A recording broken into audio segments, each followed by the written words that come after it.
So it is time for Esau and Jacob to come into the picture, well-known characters from the scripture.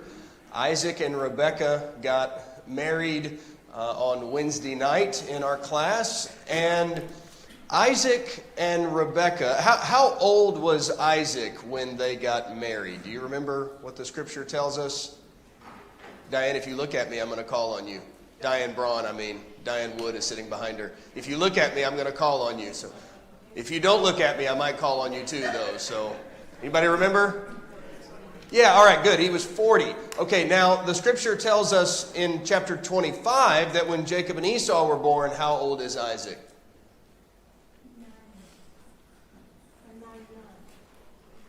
Now you're thinking about Abraham.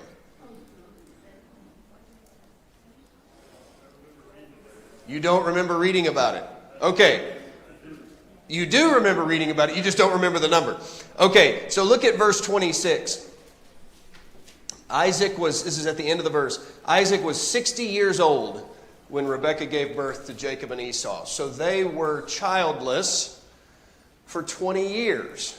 So the text says that Rebekah was barren and unable to conceive, and so Isaac prayed for her, and God gave her the ability to conceive, and so this was for 20 years that it was just Isaac and Rebekah. Now, I want you to notice something in chapter 25 and verse 22. So Isaac prays in verse 21, the Lord answered, Rebekah conceived. Verse 22 says, but the children struggled together within her. So notice that the plural word children is used even before the text reveals that there are twins that she is having. And these children struggled together within her. This is really interesting. If you'll flip over to Judges chapter 9, okay? Keep your finger here in Genesis 25. But flip over to Judges 9. We're fast forwarding in history by many centuries here, but I want to show you another usage of this word where it says the children struggled within her. Okay, that word struggled is used in Judges 9 and verse 53. This is the story of Abimelech when the woman throws the millstone off the top of the wall. And in chapter 9 and verse 53, the millstone came on Abimelech's head, crushing his skull. That word crushing is the same word that's used in Genesis 25 when it says the children struggled within her. Now, I don't want you to take from that means that, that those twins are in the womb, doing this, right? Crushing each other's skull. No. But what I'm saying to you is this is not just a baby kicking. Okay? That's normal. Right? You ladies who have experienced that, the baby moves and kicks and you say, oh, wow, this is neat. This is great. This is a much more intense word. This is much more involved than just the baby naturally, normally moving inside the womb. These brothers they're jockeying for position already, and they're fighting against each other, as it were, even in the womb. And Rebekah's troubled by this. Why is this happening to me? And so you would assume, I think, with her question, that she knows this is abnormal.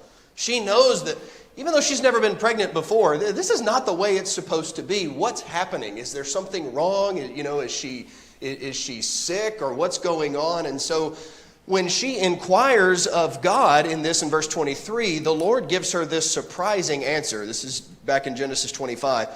2 nations are in your womb, and 2 peoples will be separated from your body. And one people shall be stronger than the other, and the older shall serve the younger. Obviously, he means that from the 2 children she will have, there will come forth 2 nations of people, and there's going to be conflict between them, and that's being manifested even at this extremely early point in their lives, the lives of the children. Now, Esau is born first, and he, as the text will tell us later on, he becomes the father of what nation?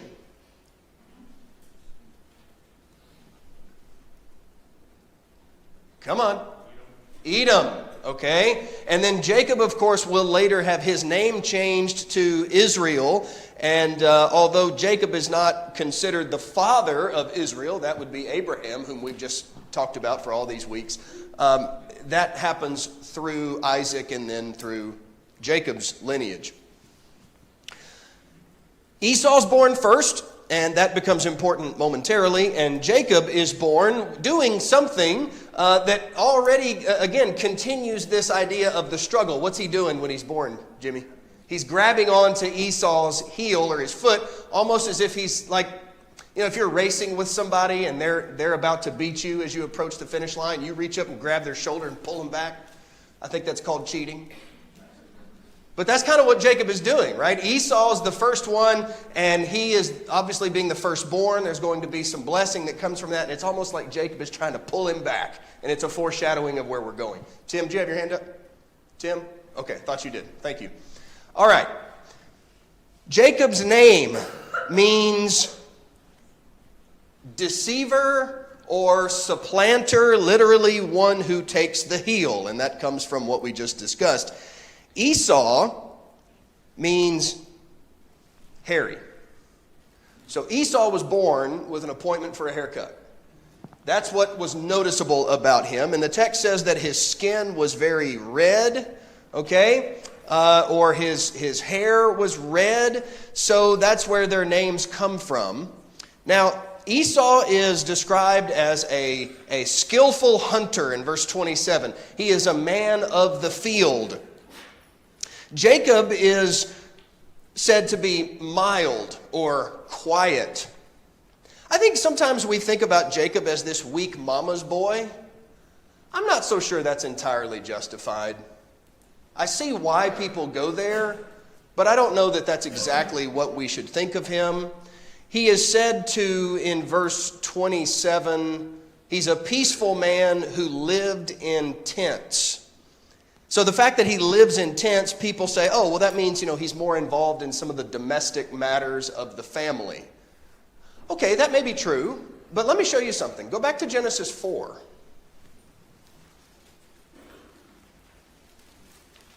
You're going to see this same expression, living in tents. Genesis 4 and verse 20. Adah gave birth to Jabal. He was the father of those who dwell in tents and, notice what that's associated with, have livestock. So these who dwell in tents also are tending after the sheep and the oxen and other things. So I don't think we should just see Jacob as this home ec class teacher. Okay? That he's just the one who's always in the kitchen cooking and doing those domestic things. I think the contrast is just to say, look at these two brothers and how different they were. Okay? Now, back in Genesis 25, something that's going to plague this house is favoritism. Genesis 25 and verse 28 says, Isaac loved Esau because he had a taste for game. Isaac loved Esau and showed favoritism toward Esau because he liked to eat what Esau would kill in the field. Wow. I like this one child of mine because she's a better cook than my other child. What a crummy thing. That's terrible. And yet Rebekah, the text says, loved Jacob more. So there's some favoritism that's at play here, and that's going to become prominent momentarily. These are the two brothers, and here is their birth, here is their description. Now we go into verses 29 through 34, and we have the familiar story of Esau surrendering his birthright or selling his birthright. So Jacob has cooked a stew while Esau was out in the field, the text says. What was he doing in the field? Was he out hunting, as it says he was skilled at? Possibly, maybe he was in the fields, working in the fields, crops or something like that. We're not exactly sure. I kind of lean toward thinking he was out hunting, but he comes back and he's hungry. He didn't kill anything. If he was out hunting, he was unsuccessful. So he comes back and he's hungry, and Jacob has cooked this stew. I think this is something that contributes to people's idea of Jacob being more feminine than Esau because, oh, look, he's cooking a stew. I don't really think that's fair. Later on, we're going to read about Esau killing an animal and cooking it and preparing it for Isaac when he goes to get the blessing. So Esau knew how to cook too. And also, I mean, I don't know about you guys, but I know a lot of pretty manly men who know their way around the kitchen. Right? So, anyways, Esau's very hungry. And Jacob has this stew. So Esau strongly desires the red stew that Jacob has made. And Jacob is going to use this situation to his advantage. He sees that Esau's desperately hungry and wants his food, but Jacob says in verse 31, first, sell me your birthright, and then you can have something to eat. And Esau says, well, I mean, if I die of hunger, what good is the birthright? Sure, you can have it. And so for a bowl of beans, Esau despised his birthright, it says in verse 34. Now, we're going to talk about the birthright and the blessing in our study this morning. These are two different things. They are very much related things, but they're different. And Esau here doesn't appreciate what he has as the firstborn child. Be careful not to jump ahead to law of Moses legislation about the firstborn and how that should be dealt with, because the patriarchs were not under that legislation. That didn't apply to them. It didn't even exist yet. In fact, there are some things that the patriarchs did that are in complete opposition to what the law of Moses would later say about how to handle the firstborn. Okay? So, I'm not saying we can't learn from that, but don't turn to Deuteronomy where it talks about the firstborn and the inheritance and say, oh, look, see, that's what Isaac should have done. No, we can't do that. But, notice this. Hebrews chapter 12. Here's something that Esau was guilty of that the text does want us to see. In verse 34, when it said that Esau despised his birthright, he didn't value what he possessed as the firstborn, the Hebrew writer talks about this. In Hebrews 12 and verse 15, see to it that no one comes short of the grace of God, and that no root of bitterness springing up causes trouble, and by it many be defiled. That there be no immoral or godless person like Esau. Does your translation say something different than immoral and godless? Profane. Okay, good. What? Unholy. Anybody say anything different? Irreverent. Okay. Really? It says fornicator? Oh, okay. All right. Jerry's reading from the Jerry Wilson translation. No, I'm kidding. I had forgotten that there were some that rendered it that way. Okay, look at these words. Immoral, profane, godless, unholy, irreverent. All of those words saying the same thing. Esau did not appreciate what he had. He gave that up over a bowl of beans. How foolish this was for him to do that. And we can also say that Jacob was not exactly blameless in this either.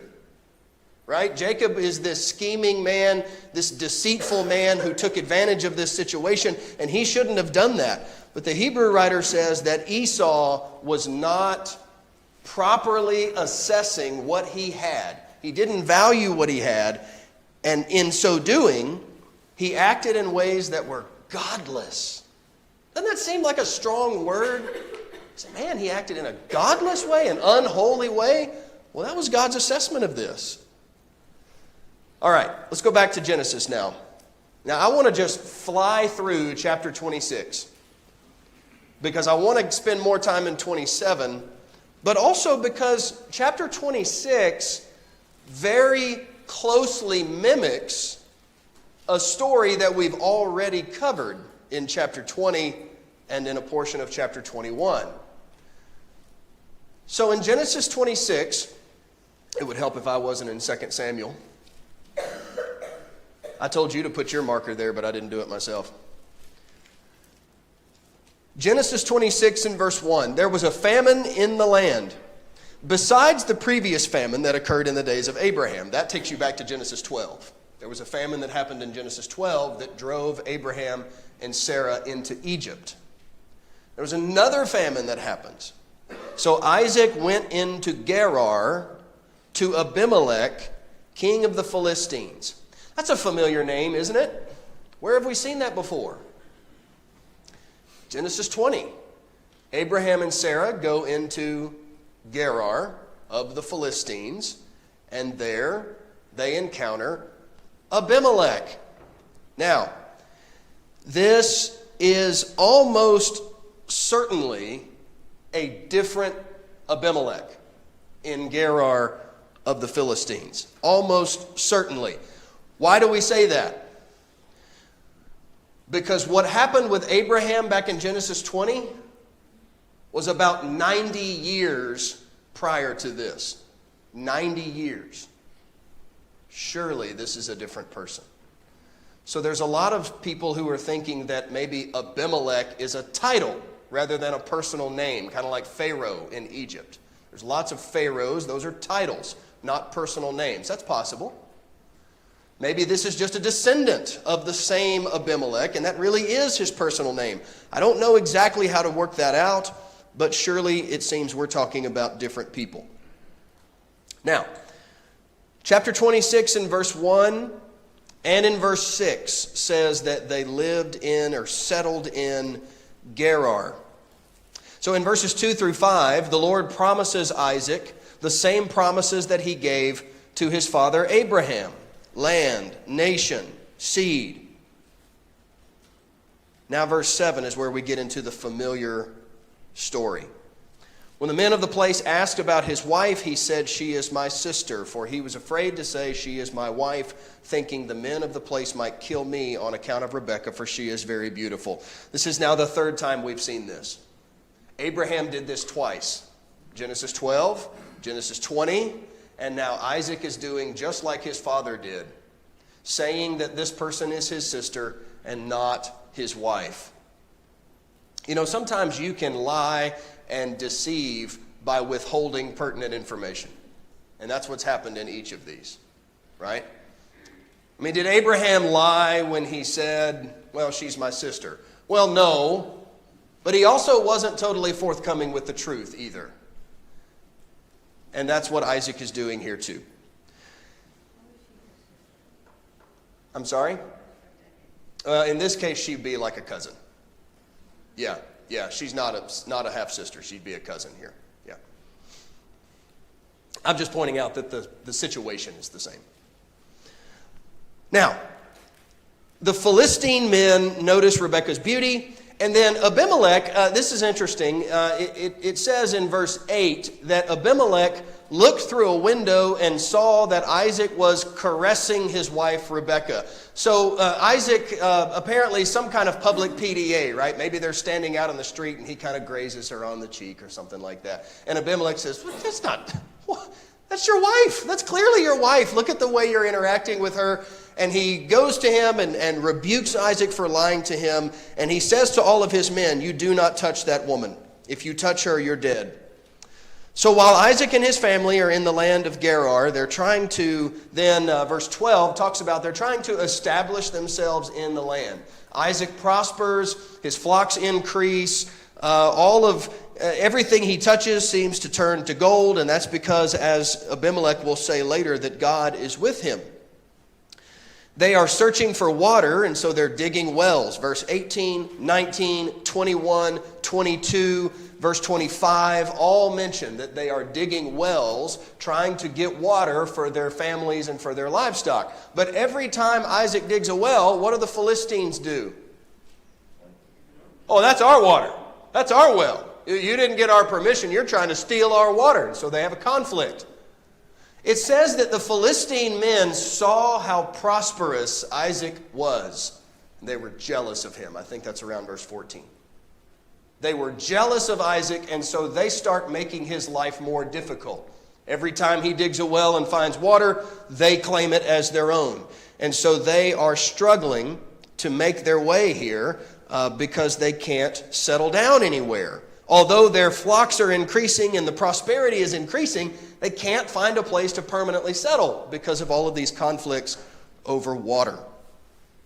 So finally, in verse 24, they are in Beersheba, and the Lord appeared to him the same night and said, I am the God of your father Abraham. Do not fear, for I am with you. I will bless you and multiply your descendants for the sake of my servant Abraham. So he built an altar there and called upon the name of the Lord and pitched his tent there.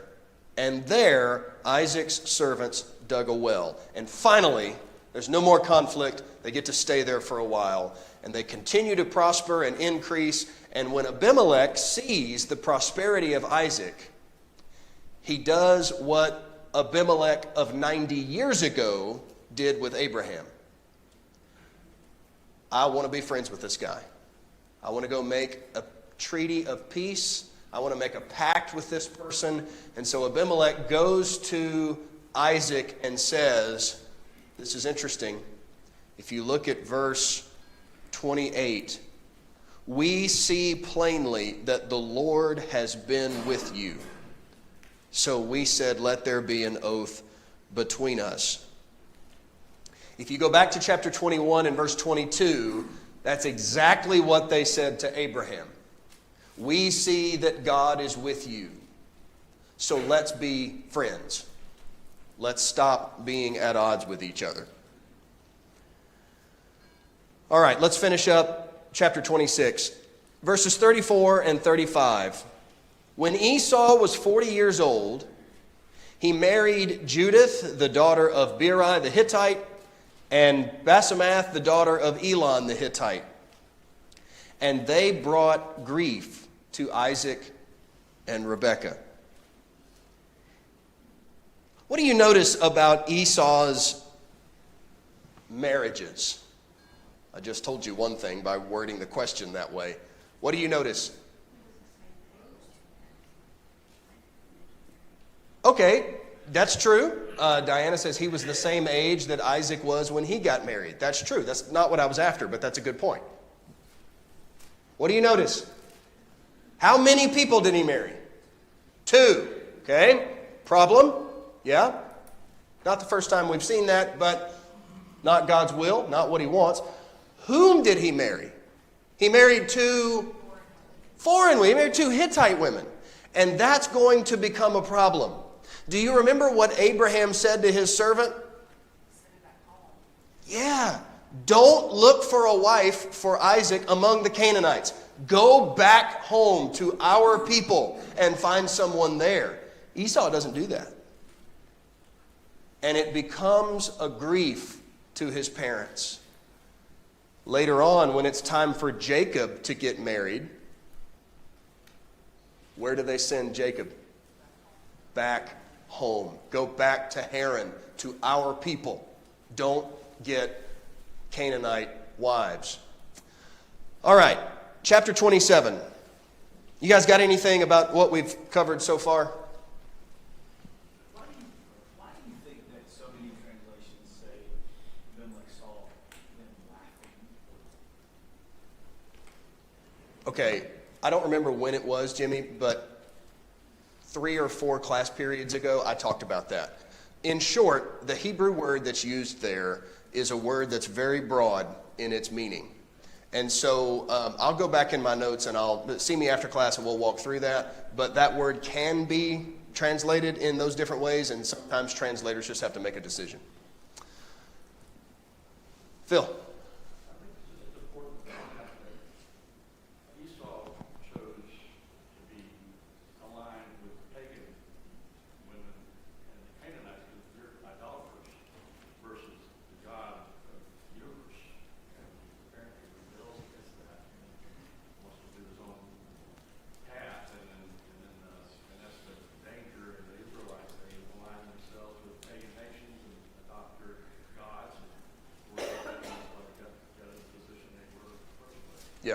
Yeah, that's right.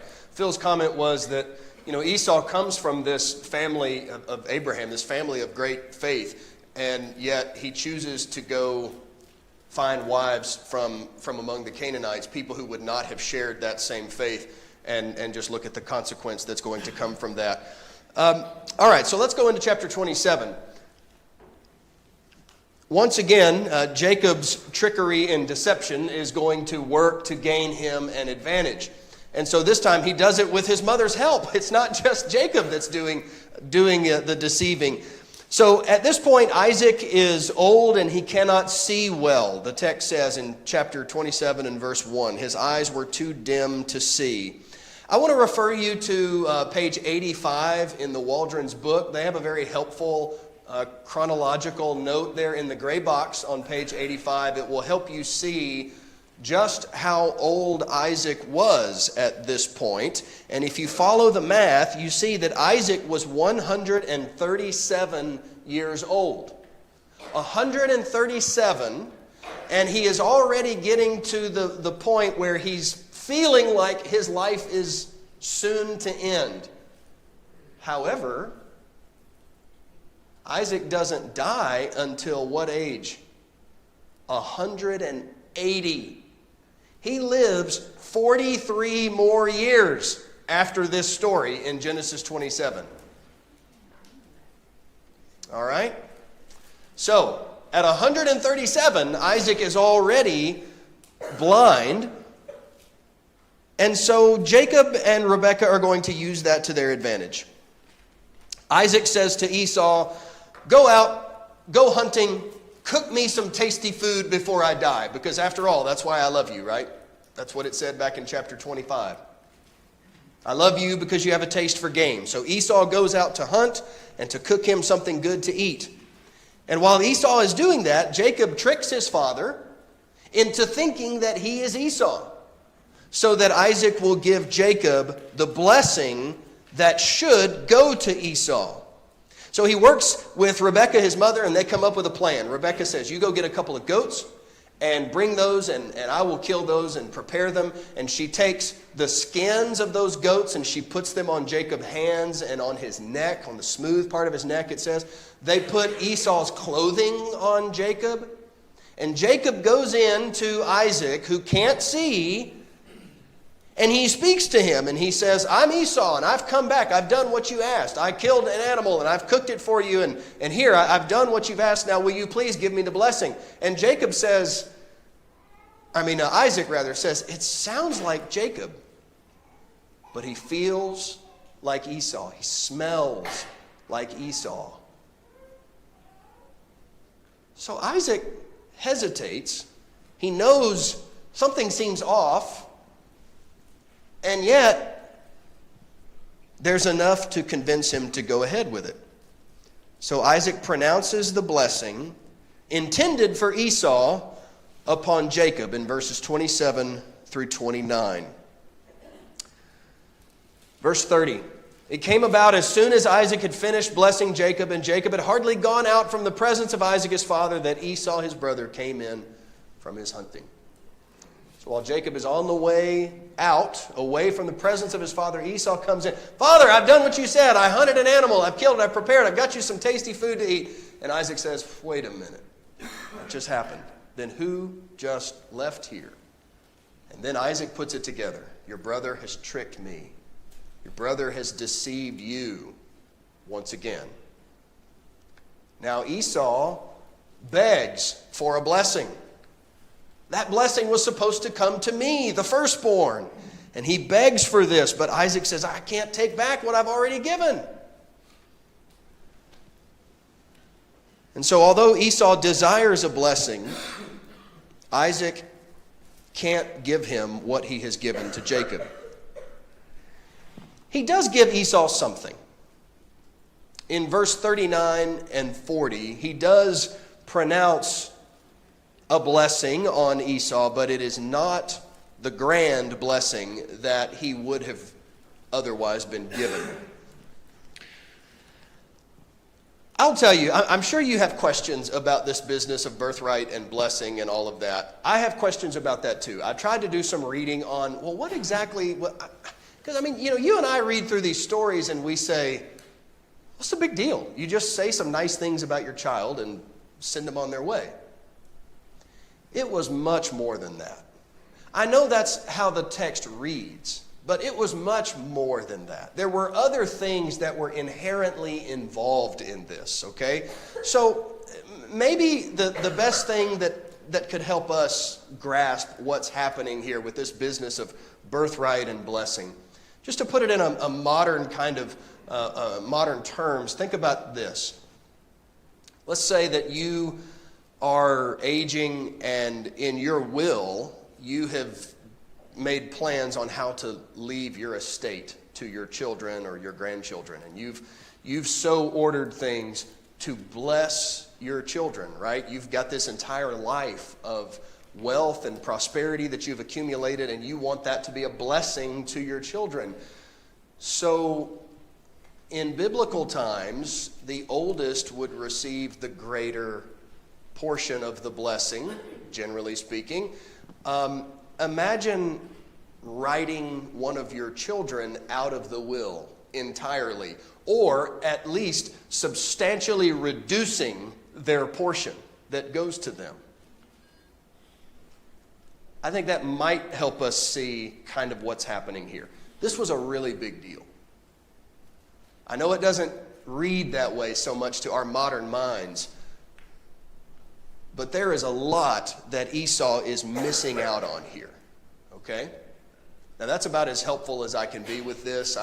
Ancient estate planning customs are a little bit outside of my abilities, but Matt? Something too with the relationship that these people have with God. When you go out and you read these various lessons, they're always prophetic. Also, Yeah, right? right. There's always a spiritual dimension to it, yeah. I realize that's not the blessing we have today, or the blessings that maybe other people had that didn't have that relationship with God, but I think every single one of them is always providential or prophetic. Well, and that's a great point, because we see the track that Esau is taking. With his choice of wives, he seems to be moving away from his heritage. Jacob, at present, is not exactly a righteous man either, but he will become that. He's going to change, right? God is substantially going to change Jacob's life, and so the track is going to go that direction instead. So God has told Isaac about the promise he made to Abraham. Yep. Isaac was there and saw Abraham's act of faith. But it was to Rebekah that God said the older shall serve the younger. Uh-huh. I wonder if Isaac knew. Because Hebrews says that by faith Isaac blessed Jacob and Esau. And so maybe all Isaac knew was it's going to go on. I mean, I know that by faith. So I'll bless both of them. He blessed the older. I wonder if he knew or not about what. Yeah, I mean, you kind of God told Rebekah. you kind of feel like surely he did, right? Like they must have talked about that, surely. And yet, at the same time, I take your point. I agree. It's just one of those things that maybe is not recorded, and it's interesting to think about. I've seen people look at Rebekah's act as an act of faith because she says, "You're cursed beyond me." Like I know that this is going to happen, but then I say, I could see that it's a lack of faith because you don't need to deceive. You don't need to do something immoral to make come to fruition what God has said will happen. She should have trusted. So, and I tend to lean that way, and I would put it to this similarity. Abraham and Sarah coming up with a plan about Hagar. Yeah, exactly. Trying to accomplish what God said through human means. They didn't have to do it this way, right? God's going to accomplish what he says he's going to accomplish without their help. And yet, they tried to take it upon themselves to do God's work for him, right? I kind of see this as the same way. Maybe that's a helpful way to think about it. All right. Obviously, Esau is very angry with Jacob about what has just happened. And so Esau says, when father dies, Jacob's going to die too. He wants to kill his brother. So Jacob is going to flee. And he is going to go to Laban, who is Rebekah's brother, back in their homeland. So in verse 42, Esau's plot to kill Jacob comes to Rebekah somehow. And she says to Jacob, your brother Esau is consoling himself by planning to kill you.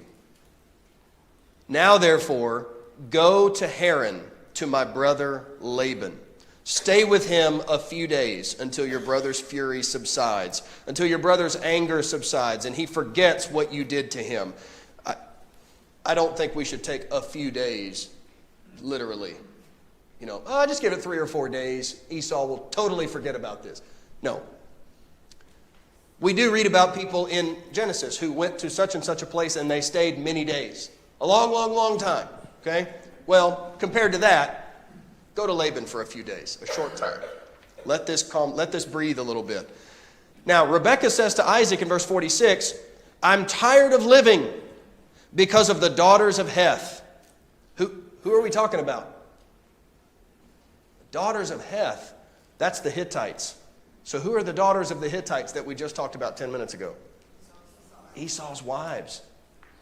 And so she takes this, she's worried about Jacob's safety, but she goes to Isaac and she says, listen, Esau's wives are making me miserable, making us miserable.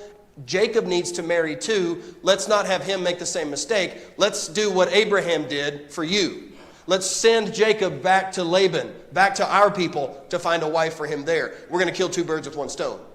We're going to protect Jacob from Esau, number 1. Number 2, we're going to find him a wife that we can actually tolerate. I shouldn't say never, but maybe I had forgotten about these 2 statements about Esau's wives and the burden that was on Isaac and Rebekah. I'm sure I've read it before and just overlooked it, or maybe I just forgot that it was there.